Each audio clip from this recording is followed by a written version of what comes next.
আসসালামু আলাইকুম প্রিয় মৎস্যচাষী ভাই ও সম্মানিত উদ্যোক্তাবৃন্দ, আপনারা যারা স্বল্প সময়ে অধিক লাভের আশায় বাণিজ্যিক মাছ চাষ করতে চান তাদের জন্য থাই পাঙ্গাস একটি অত্যন্ত সম্ভাবনাময় নাম। আজ আমরা জানাবো থাই পাঙ্গাস মাছ চাষের সফলতার রহস্য, সঠিক চাষ পদ্ধতি, খাবার ব্যবস্থাপনা এবং কোথায় পাবেন অরিজিনাল ও স্বাস্থ্যসম্মত থাই পাঙ্গাস মাছের পোনা। থাই পাঙ্গাস, যার বৈজ্ঞানিক নাম পাঙ্গাসিনোডন হাইপোথ্যালামাস, এটি দ্রুত বর্ধনশীল এবং উচ্চ ফলনশীল একটি মাছের জাত। বাংলাদেশের বাণিজ্যিক মাছ চাষে এই মাছ ইতিমধ্যে ব্যাপক সাফল্য অর্জন করেছে। সঠিক ব্যবস্থাপনায় মাত্র 5 থেকে 6 মাসের মধ্যেই এই মাছ বাজারজাত করার উপযোগী হয়ে ওঠে। কম সময়ে বেশি উৎপাদন এবং সারা বছর বাজারে চাহিদা থাকায় এটি কৃষকদের কাছে অত্যন্ত জনপ্রিয় একটি মাছ। থাই পাঙ্গাস মাছ চাষের সফলতার মূল কারণ হলো, প্রথমত এই মাছের বৃদ্ধি খুব দ্রুত হয়। দ্বিতীয়ত, ঘন চাষে ভালো ফলন পাওয়া যায়, অর্থাৎ কম জায়গায় বেশি মাছ উৎপাদন করা সম্ভব হয়। তৃতীয়ত, যে কারণটা আমরা বলি, তুলনামূলকভাবে এ মাছের রোগ প্রতিরোধ ক্ষমতা ভালো হওয়ায় স্বাস্থ্য ঝুঁকি একবারে নেই বললেই চলে। চতুর্থত, বাজারে সবসময় বিক্রয়যোগ্য হওয়ায় লাভের নিশ্চয়তা থাকে সবসময়। তো ভিউয়ার্স, থাই পাঙ্গাস মাছ চাষ শুরু করার আগে পুকুর সঠিকভাবে প্রস্তুত করে নেবেন। প্রথমে পুকুর শুকিয়ে কাদা পরিষ্কার করে নেবেন। এরপর প্রয়োজন অনুযায়ী চুন প্রয়োগ করতে হবে যাতে পানির পিএইচ সঠিক থাকে।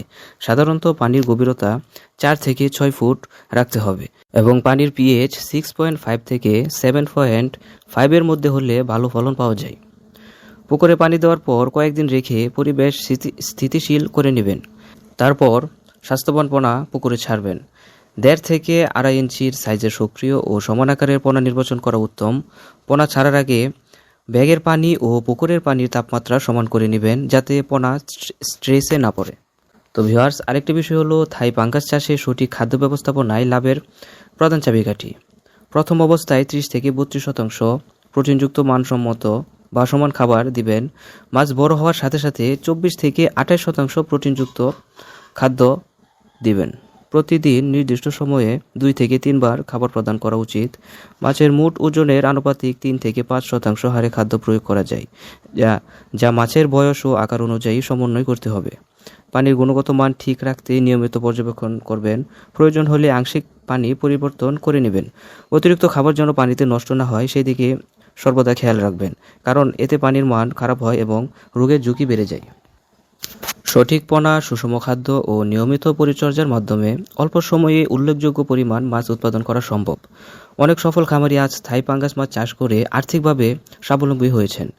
আপনি যদি সঠিক পরিকল্পনা ও ব্যবস্থাপনায় এগিয়ে যান তাহলে এই মাছ চাষ করে আপনার হতে পারে একটি লাভজনক ব্যবসা। তো ভিউয়ার্স, আপনারা আমাদের কাছে পেয়ে যেতে পারেন অরিজিনাল থাই পাঙ্গাস মাছের পোনা। আমাদের হ্যাচারিতে রয়েছে অরিজিনাল সুস্থ ও রোগমুক্ত থাই পাঙ্গাস মাছের পোনা, সমান সাইজের পোনা, দ্রুত বৃদ্ধি ও উপযোগী জাত, স্বাস্থ্য পরীক্ষা করা সম্পন্ন নিরাপদ পরিবহন ব্যবস্থা রয়েছে। পাইকারি ও খুচরা সব ধরনের বিক্রয় সুবিধা আমাদের কাছে রয়েছে। আপনি যদি সফলভাবে থাই পাঙ্গাস মাছ চাষ শুরু করতে চান তাহলে আজই যোগাযোগ করুন আমাদের সাথে। ভিডিও স্ক্রিনে দেওয়া নাম্বারে। সফল মাছ চাষের প্রথম ধাপ হলো সঠিক পোনা নির্বাচন, তাই দেরি না করে আজই অর্ডার করুন অরিজিনাল থাই পাঙ্গাস মাছের পোনা এবং শুরু করুন লাভজনক মাছ চাষ। তো আজকের মতো ভিডিওটা এখানেই শেষ করছি। ভালো থাকবেন, সুস্থ থাকবেন। আল্লাহ হাফেজ।